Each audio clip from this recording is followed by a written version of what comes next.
नमस्कार विद्यार्थी मित्रों, कैसे हैं आप। मैं हिना जागीरदार वशिष्ठ जेनेसिस स्कूल बाबेन की ओर से आप सबका हिंदी के लेक्चर में हार्दिक स्वागत करती हूँ।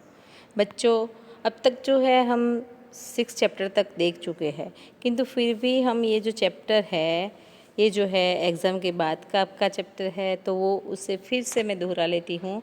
तो यहाँ पे जो है 6 चैप्टर जो है हमारा डॉक्टर विक्रम साराभाई, तो उसमें जो है विक्रम साराभाई बच्चों, आप सबको पता है कि एक वैज्ञानिक है और मनुष्य के जीवन को सुख सुविधापूर्ण बनाने के लिए ये जो हम अलग अलग साधन है, जैसे कि रेफ्रिजरेटर है, टीवी है, मोबाइल है, मोटर कार है, बहुत सारे ऐसे अद्यतन जो है साधन सामग्री है उसका उपयोग हम कर रहे हैं। तो ये किसी न किसी वैज्ञानिकों की देन है, ठीक है। तो ये जो वैज्ञानिक है हमारे, उनका योगदान जो है हमारे जीवन को और भी सुख सुविधापूर्ण बनाने के लिए बहुत ही महत्वपूर्ण रहा है। तो यहाँ पे जो है हमारे डॉक्टर विक्रम साराभाई, ये हमारे गुजरात के हैं, अहमदाबाद के रहने वाले हैं और हमारे गुजराती समाज का गौरव है। हर एक वैज्ञानिक, हमारे देश के हर एक वैज्ञानिक लेखक को जो है होते हैं या तो महान व्यक्तियाँ होती है, वो हमारे जीवन को और भी अच्छा बनाने का प्रयास करते हैं। तो आइए देखते हैं इनके बारे में थोड़ी जानकारी। ये चैप्टर तो बच्चों हम पढ़ चुके हैं, किंतु फिर से एक बार इसे मैं दोहरा लेती हूँ। एक ऐसे महान वैज्ञानिक थे डॉक्टर विक्रम साराभाई कि जब वे मात्र 2 वर्ष के थे तब रविंद्रनाथ टैगोर ने उनके लिए, गुरुदेव रविंद्रनाथ टैगोर ने उनके बारे में भविष्यवाणी की थी कि यह बालक बड़ा होकर बड़ा ही यशस्वी बनेगा। यशस्वी यानी कि उसको यश मिलेगा और अपने माता पिता का नाम भी रोशन करेगा। और उस बालक ने उनकी भविष्यवाणी अपने कर्मों से सच साबित कर दी। क्या आप जानते हैं ये कौन थे? वे थे हमारे महान वैज्ञानिक डॉक्टर विक्रम साराभाई। जब वे 2 साल के थे तब से ही उनके लिए जो भविष्यवाणी की गई थी वो उन्होंने सच साबित करनी शुरू कर दी थी। तो डॉक्टर विक्रम साराभाई का जन्म 12 अगस्त सन 1912 को अहमदाबाद में हुआ था। उनका परिवार एक प्रतिष्ठित उद्योगपति परिवार था और उनके पिता का नाम था अंबालाल तथा माता का नाम था सरला देवी। विक्रम साराभाई कुल मिलाकर 8 भाई बहन थे। अब बच्चों, यहाँ तक हमने उनके बचपन के बारे में देखा।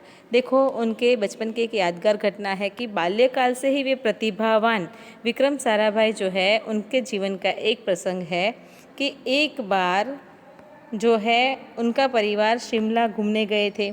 तब शिमला में जाकर भी उनके पिताजी के नाम जो है, अंबालाल के नाम, ढेरों चिट्ठियाँ हर रोज आती थी।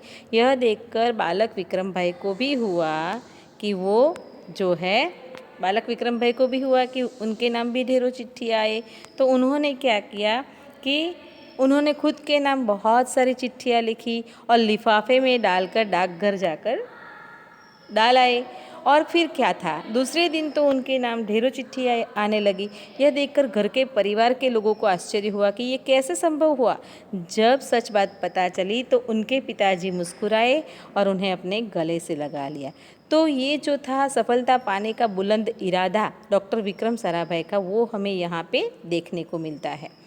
अब देखो आगे का जो किस्सा है मैं आपको सुनाती हूँ कि आगे उनके जीवन में क्या क्या हुआ वो देखते हैं। कि उन्होंने मैट्रिक की परीक्षा जो है सन 1934 में पास की और सन 1934-37 में गुजरात कॉलेज अहमदाबाद से उन्होंने इंटर की पढ़ाई पास की।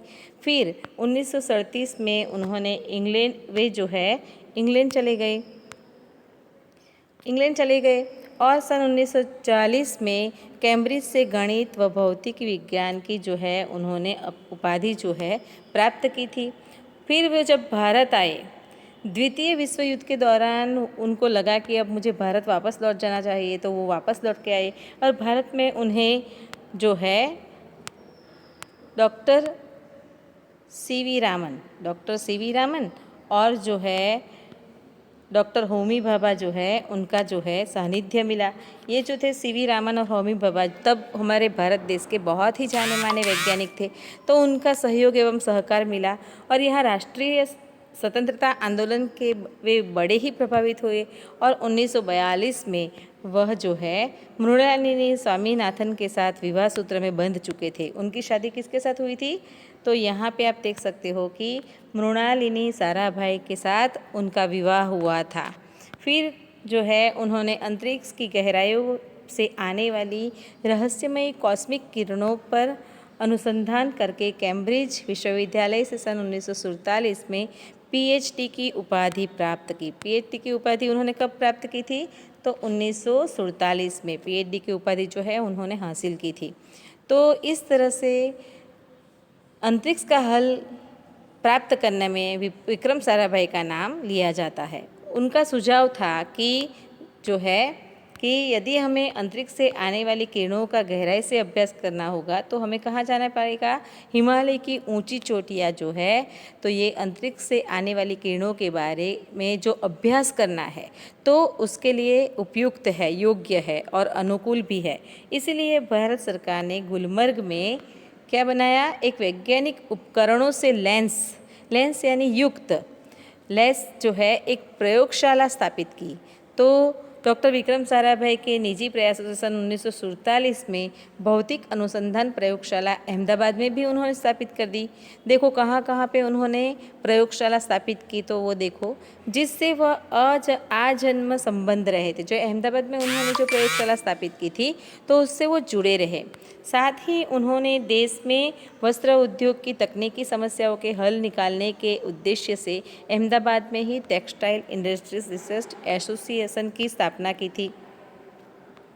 तो हम सब देखते हैं कि वो सुतराउ कापड़ उद्योग से भी जुड़े रहे हैं और अहमदाबाद जो है उनका जन्मस्थल है, तो वहाँ पे उन्होंने प्रयोगशाला के अलावा टेक्सटाइल इंडस्ट्रीज़ को भी बढ़ावा दिया था। भौतिक अनुसंधान प्रयोगशाला डॉक्टर विक्रम साराभाई परमाणु शक्ति, अंतरिक्ष विकिरण, सूर्य ग्रह, तारा प्लाज्मा, भौतिकी और खगोल पर वह कार्य करते रहे।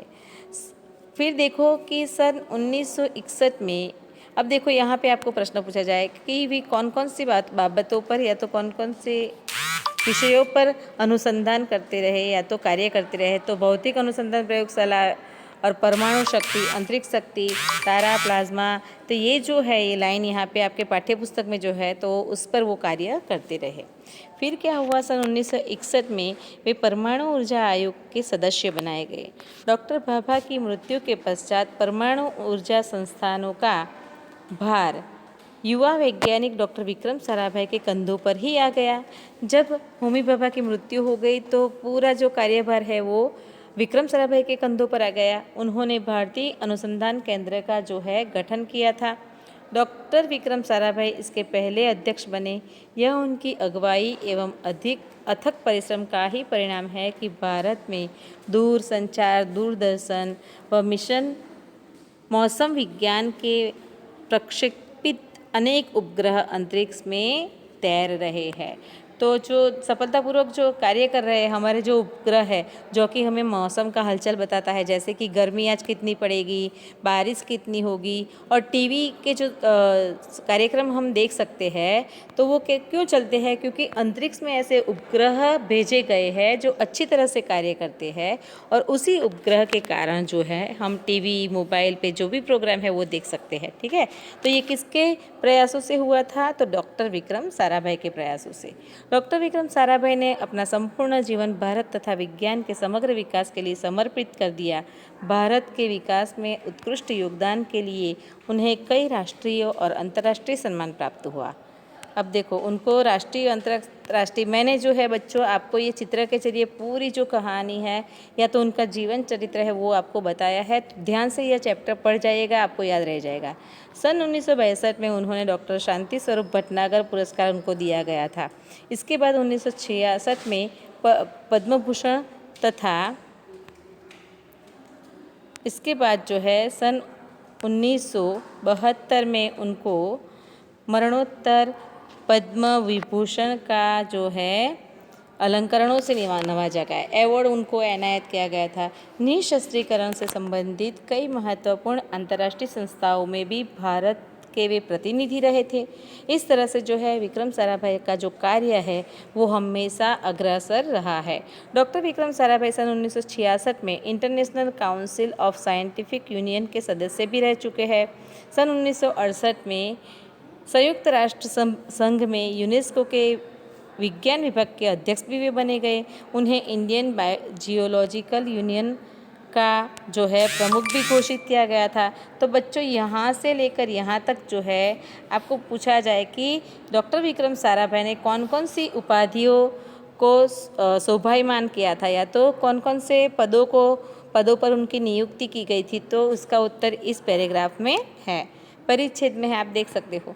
डॉक्टर विक्रम साराभाई सन 1917 में वियना शांति अंतर्राष्ट्रीय अणुमथक के 14वीं परिषद के प्रमुख बनाए गए।